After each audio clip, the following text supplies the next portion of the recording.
Good morning, Cal Gibbons Operations with the Oregon Department of Forestry Team 1 on the Elk and Hagelstein fires. So this is July 16th update. The team's been in command of the Elk fire for a week now, and then the Hagelstein fire for just over 24 hours, maybe 36 hours, something in that time frame. So I'll go ahead and give an update on the Elk fire. And then we'll move over to Hagelstein. So on the Elk fire, currently we just continue to increase containment. So we're in that mode where we've gotten around the fire. We continue to utilize hand crews, tenders, a little bit of heavy equipment. Mainly at this stage with the heavy equipment, it's for digging out areas that were either of major concern. So if something got buried during the initial attack or while we were trying to suppress the fire, so we're digging that stuff out, and then also utilizing some heavy equipment for some repair work. So areas that could have been damaged during the actual firefight and the suppression of the fire, we're utilizing heavy equipment to repair some of those damages. And then as far as the crews, we just continue to flow water.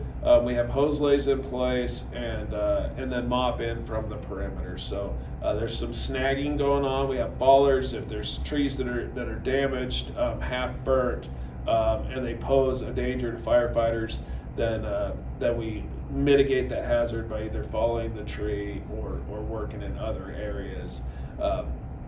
And so we just continue to make progress. Don't anticipate a lot of issues there.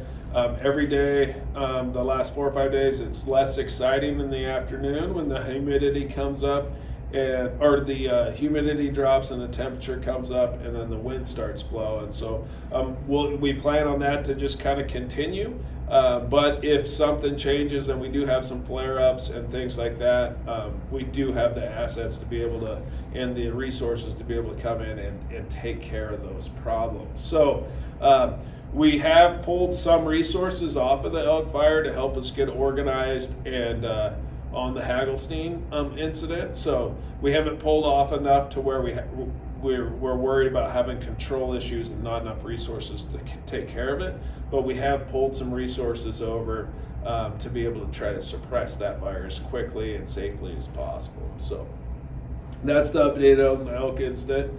Thank you, and now we'll move over to the Hagelstein incident. We have a 24-hour shift going on this incident as well, so we're staffed 200 people at night. And then we're starting to build up during the day and night. So that idea of having an aggressive night shift, a heavy night shift, allows us to try to take advantage of those higher humidities in the evening, and it allows us to try to get around the fire and take advantage of that. So a little bit of an update on last night, though. However, we had gusty and erratic winds all night. So we're currently sitting right around the 600 acres,